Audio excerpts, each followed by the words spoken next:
And looks like Raffaele Marcello is going to get a good start from pole position. The lights go green, he's blasted, and it looks as though the Barnicot McLaren will get into second place. Does so easily. Lucas Stoltz now up the inside of Charles Weerts. Charles Weerts sitting on a very large points lead. They want to consolidate, but he doesn't want to lose many more places. Patrick Kuchler trying to take a sweep around the outside, getting put on the grass, and wide he went. Edge wide by Weerts up at Druids. Very tight, but actually no contact. Well, Ben Barnicot's trying to squeeze through, get past the Mercedes, and he's had a couple of little bumps from the rear as the field is so compact as they come down now through Graham Hill Bend, beginning to finally string out a little the short straight that leads into Surtees. That's the late apex corner that leads then onto the quickest part of the Brands Hatch Grand Prix circuit, down Pickle Pilgrim's Drop. You could hardly put a piece of paper between all of the cars. Some are 2x2 as they approach Pilgrim's Drop. Side by side they go, but up front we've got to challenge Ben Barnicot. A, past the Mercedes and wrap it over Timo Bogoslawski, but B, around the outside into Hawthorns. That is 2 points on the chart. So Lucas Stoltz also trying, dearie me, up onto the curbing on the inside with Bogoslawski, puts Stoltz wide, giving a chance for those behind. But up front, thank you very much for Ben Barnicot. He looks like he's going to escape now. Yes, and again, but you can see what's happened, that the position that Lucas Stoltz had just gained has been lost once again to Timo Bogoslawski, who's been having to defend heavily from Ben Barnicot. That was lost. Barnicot's up the road and gone, but Lucas Stoltz is still behind the 88 Mercedes, and he will want to execute a pass as quickly as possible to get clear. And of course, further back behind the Mercedes, you've got the 32 Audi. That was the car that was starting on the second, on the front of the grid with Charles Weerts behind the wheel. So still very tight. The Bentley running close behind the Audi into Paddock Hill Bend. Well, that's an extraordinary escape. 2.3, nearly 2.4 seconds to good for Ben Barnicot. He was very upset to lose pole position, but he's making amends now up the inside. Frank Bird showing that he really wants to get into the top 10. He started 12th and certainly making very good progress with Team WRT. He's up into about 8th place. Yes, it is 8th, and now he's gone past Buhaka. Chris Froggatt pressing on in the middle of the pack. Sky Tempesta racing his first race, despite being a British racer, here at Brands Hatch. So it's super tight, apart from the gap between first and second, 2.8 to 2.4 seconds, and stretching all the time. Just waiting to see what the gap is this time. Ben Barnicot ahead of Bogoslawski. Will it be about 9 seconds? Just waiting to see. The race pace is still very strong at the front. It's 8.89 seconds, so getting close to 9 seconds. This is a fabulous run, a dream run for Barnicot in the Jones and McLaren. So who smashed the ball on the outside of the circuit? I'm afraid there can be no denying that was unfortunate for Alex Arca. That's why he lost a position to Konstantin Terashenko in the 87 Mercedes. Said thank you very much. On the inside this time.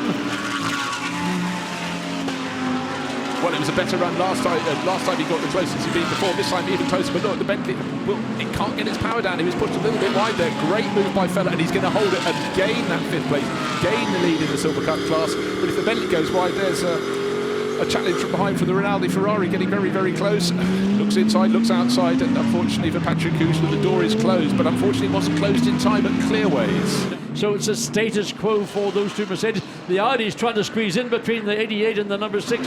Don't know. Yes, it managed it. So that was a little cheeky move. That's something that number 6 Mercedes will have been devastated. TalkSport WRT will feel that was opportunistic, but that's what you have to do. So this is replay coming up, looking at the Team Allied Racing Porsche running well. The track turns right, and the driver did not at that particular point. So a rough moment there for the Team Allied Racing Porsche. It does rejoin eventually, but the gap is down to 1.2 seconds. Yes, and I mean really, it's academic. It's what, 5 car lengths now. Momentum is still favouring the 88 Mercedes-Benz. Oliver Wilkins is looking forward. Who else have I got to then deal with? Am I going to get assistance or not? Watch Marcello this time out. Sterling looks like he's as close as he's been at any point, but being defended by Wilkinson now. The better entry into the corner will be for the Mercedes. Runs wide on the exit. Wilkinson has to go wide because he's a tight line. So this is the closest in reality, other than on one occasion in the Surtees. Marcello close onto the back. Thinks about, will he make a move up the inside, will he make a move up the outside? Didn't help himself by running wide on the exit of Paddock Hill Bend. And the cavalry is coming to the assistance of Joe to Sport, because look, the 3rd place car, Dries Vanthoor, is getting closer and closer. He's down to 1.5 seconds off the tail of the 88 Mercedes. Marcello, another chance, running very wide at Graham Hill Bend. Every little slip up lets the championship leader get on the tail, and that could buy a tiny bit of respite for the race leader, Ollie Wilkinson. And again, different lines through Surtees, John. There's no way you can go around the outside at Surtees, but you can sort of get yourself lined up to get a good run off the corner, and that's what Marcello was trying to do. But again, straight line speed of the McLaren just about enough to keep the Mercedes at bay. And again, a different line through the corner, having now to think hard and what am I going to do? I'm trying to run my natural pace, and I'm still being run down by Marcello. And I still think the McLaren is a slightly more tricky car, particularly off Graham Hill corner. That's the one that seems to be it. Now they've caught up to these two Aston Martins and the Ferrari. Marcello, this is what he was waiting for. Well, absolutely so. We thought, how quickly would they pass the Aston Martins? He'd only been able to do so. They were backed up by Giorgio Roda, and this has suddenly provided a possibility for Raffaele Marcello. He looks, he's outside, he's in front of McLaren, but he's edged himself wide. And Dries Van Tor is about to pounce on him, trying to take the second place. He's got the better run out of Clark Curve. So a nightmare, unfortunately. A move attempted but not pulled on, but Marcello isn't going to back out. He holds on to second place. This is fantastic, John. Yeah, I mean, he went a long way around the outside, but of course that's the dirtier part of the corner, and you can see how much of the momentum he lost in doing so. And Van Thor actually just about got alongside, but eventually the Mercedes was able to consolidate into Paddock Bend. He had a tiny bit of respite, but look, they're side by side, and the race leader needs to get through. He's being compromised, nearly hits the tail of Giorgio Roda's Ferrari, and Marcello is alongside, and Dries Van Tor's ready to pounce. He's got past. No, he hasn't. No, McLaren still just about hanging on, breathe, and there's contact, and the McLaren is taken off, unfortunately clashing into Dingledar. Oh, that is disaster for Jota, and that means probably a red flag, one would presume, and that means somehow Marcello stays on the track, and Dries Van Tor full course yellow in 20 seconds. Full course yellow in 20 seconds. For Jota, you really have to feel for them there.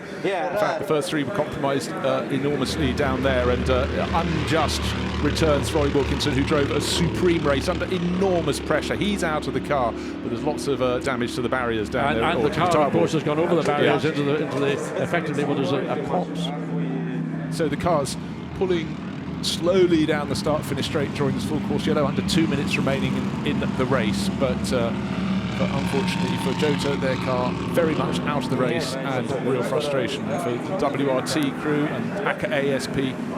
And the checkered flag comes out. So the order as they cross the line is 88 from 32. That's Raffaele Marcello from Dries Van Thor. Third place to Mauro Engel in the number 6 Top Sport Mercedes. Fourth place will go to Alex Fontana, the 14 Lamborghini. That's the leading car in the Silver Cup class. Nata Rougier in this weekend to stand in for the injured Jack Aitken, taking 10th place in number 114 Lamborghini. The winning car in the Pro-Am class will be in 21st position overall, will be Enrique Chavez.